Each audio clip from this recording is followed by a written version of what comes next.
Hello everyone. I will be presenting a presentation on the Supported Living Fund project, which is about supporting people with disabilities to establish their own home. We will be doing this by using a case study, using appropriate theories, and also look at critical social work practices to help these marginalised individuals and communities.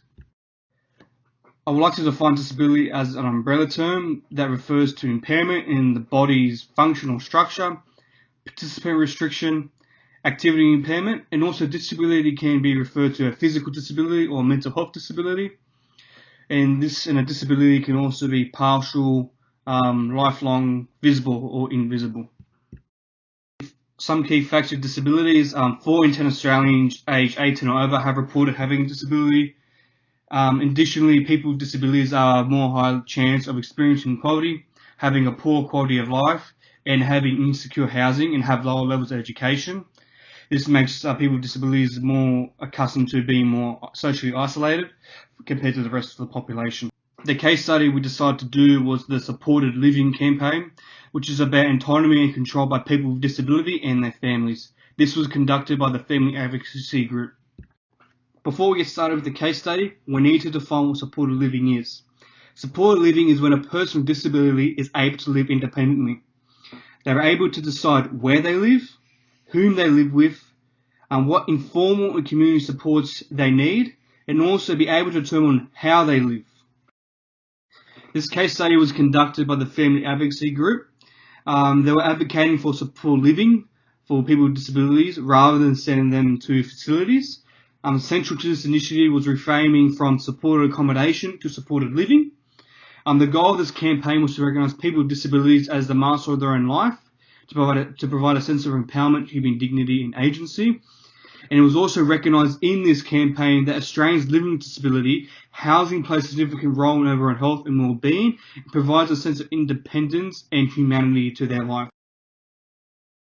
In addition, the Family Advocacy Group recognised that the disability service sector was underfunded, unfair, fragmented, inefficient, limited in choices, and uncertain around access to appropriate services.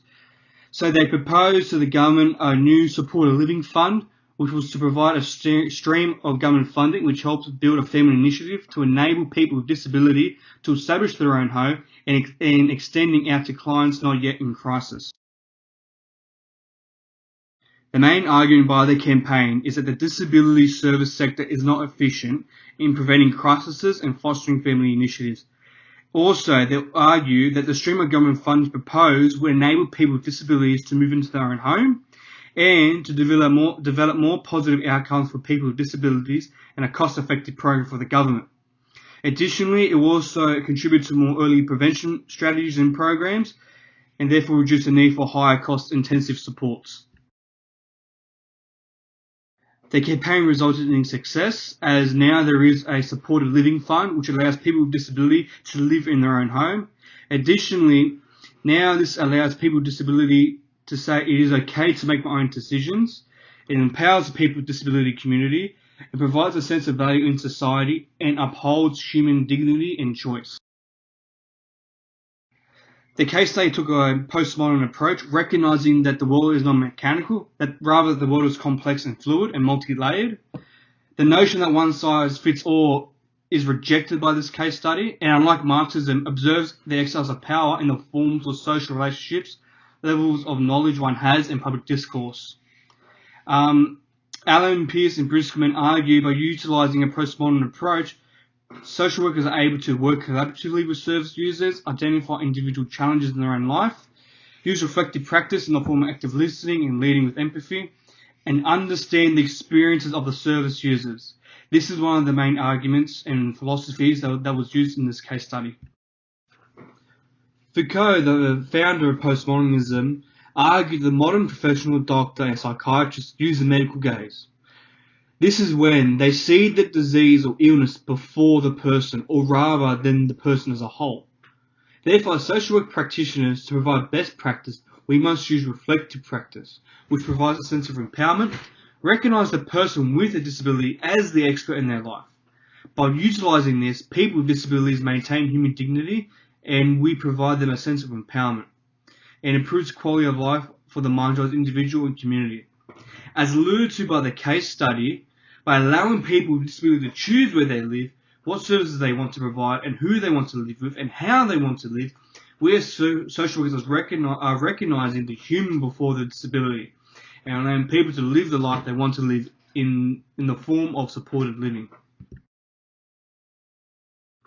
Utilising a postmodern theoretical framework within the case study allows us as social practitioners to redefine disability on an organisational, social and cultural level as person first, disability second. This allows people with disability to be recognised as equal. This empowers people with disabilities and recognises them as key actors in their own life. By redefining what it means to be a person with a disability on a social and cultural level, social relationships concerning the exercise of power and knowledge change, which provides a sense of agency to people with disability, which allows them to gain more control in their own life. However, there are still some issues with postmodernism concerning disability. Even though social workers take a postmodernism approach and address issues such as social relationships, knowledge, public discourse concerning disability, overarching structural inequality still exists. For example, struggle to access disability support pension, lack of funding for community service providers, so community service providers' supports are not consistent or effective as they could be, and lack of access to recreational programs that are funded by community services, such as yoga, bike riding, swimming. With lack of access to these programs, quality of life and well-being is negatively impacted still. Marxist theory explains capitalism in the form of the means of production, which is controlled by the capitalists by exploiting the working class, creating inequality in wealth and power. In addition, valuing people who contribute to society in the form of employment, and people that own businesses and institutions. Utilising this framework, we can see as social workers where people with disability fall through the cracks in this neoliberal system. As stated previously, people with disability may not be able to actively participate in society due to their disability. In this neoliberal society, this will result in them losing power, wealth and status in society, creating even further inequality, disempowerment and hopelessness. People with disabilities face exclusion not because of their impairment, but because of the systematic organisational barriers they face. These barriers are linked to stigma, prejudice and discriminatory practices in terms of employment. As we live in a neoliberal society, the term free market is emphasised, allowing for competition in the job market. These practices make people with a disability feel disempowered and hopeless as they are not able to compete in a wealth-driven job market. This causes oppression concerning people with disability as they feel marginalised based on who they are as a person. Family advocacy led a campaign recognising the neoliberal structural forms of oppression that people with disability face when they have little or no choice and control on where they want to live. These neoliberal structural oppression ideals include valuing people with disability in society, assuming the choice of people with disability, only measuring the value of people using quantitative means rather than qualitative means, leading to a lack of understanding of individual challenges, utilising one-size-fits-all approach. However, by recognising the structural inequality due to neoliberal ideas, it is affecting people with disability finding supported living. The family advocacy campaign focused on policy change in the form of increasing funding and encouraging supported living in the form of forming communities via workshops and teleconferences, gathering qualitative data, examining personal experiences, educating people with disabilities and families of what supported living is, spreading awareness to NGOs about supported living to gain further support, sending letters of evidence to the government to discuss supported living fund. By recognising the structural inequalities in the current neoliberal system concerning people with disabilities, advocacy groups can have clear objectives when advocating for people with disability. For example, changing policies concerning the disability support pension, policies concerning employment options for people with disability, allowing people with disability to determine what type of care they need, valuing people with disability in society in the form of allowing choice and control of one's own life. Marxism also presents some problems concerning disability. Russell states that Marxism fails to address the micro-freedoms concerning people with disability, that a focus on relationship between people with disabilities and professionals is needed for people with disability to gain complete control of their life and to gain complete freedom.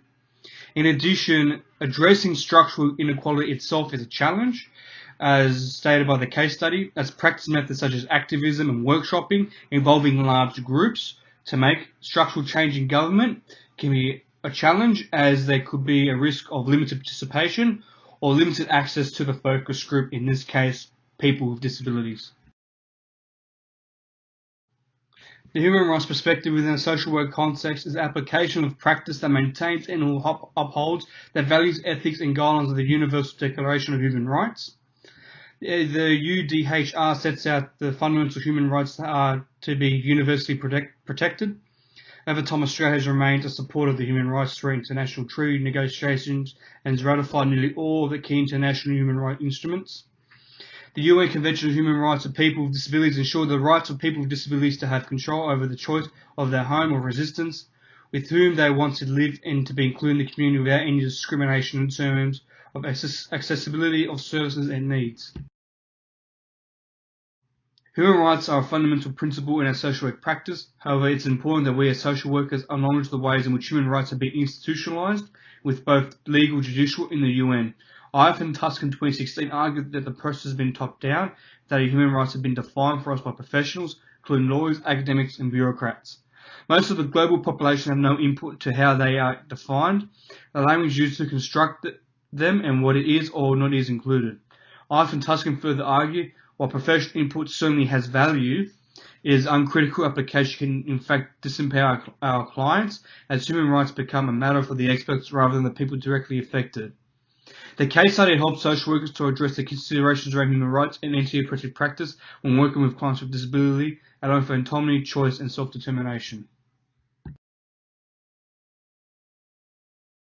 Article 25 of the UDHR states, everyone has the right to a standard of living adequate for the health and well-being of himself and of his family, including food, clothing, housing and medical and necessary social services. This is the foundation of the case study, arguing that people with a disability have the right to determine where they want to live, whom they want to live with, what services they need, and how they want to live. By utilising a human rights approach, we ensure that all people we work with are universally treated with respect and equality, and is provided the right to choose how they want to live their life. When we are not utilising this approach, we're making a major human rights violation that further stigmatises and disempowers people with disability. Some of us with disabilities, we never imagined probably 10 or 15 years ago, growing up, that we could have somewhere, we could live independently and have support. I think it's made us realise that we can live in the community like everyone else, we can contribute to the community like everyone else. And I think I've definitely seen that in Andy, and it's amazing. For me, I find it really helpful having a support worker just coming in, helping me tidy up the place. At the start, I needed a lot when I moved in for the first time away from the parents. I've gradually lessened that now, but it helped me gain my confidence to be able to do things I needed to do and keep my independence. By utilising human rights framework embedded into social work practice, other issues concerning human rights can be addressed, such as refugees, treatment of prisoners, liberty, poverty and homelessness. Social workers should reflect on their practice to ensure that human rights are being maintained, and must recognise by applying this approach we recognise that person we're working with as human first. To ensure that human dignity is maintained, empowers the individual, and that choice control of one's life is a priority. Thank you for listening to our presentation. Based on our presentation, here are some reflection questions that you can take with you. How can you in a neoliberal society apply critical theory in your practice that is ethical, maintains human dignity, and improves overall well-being when working with people with disability? And by recognising people as the experts in one's life, how do you as a social worker able to distinguish between dignity and risk and neglect when working with people with disability?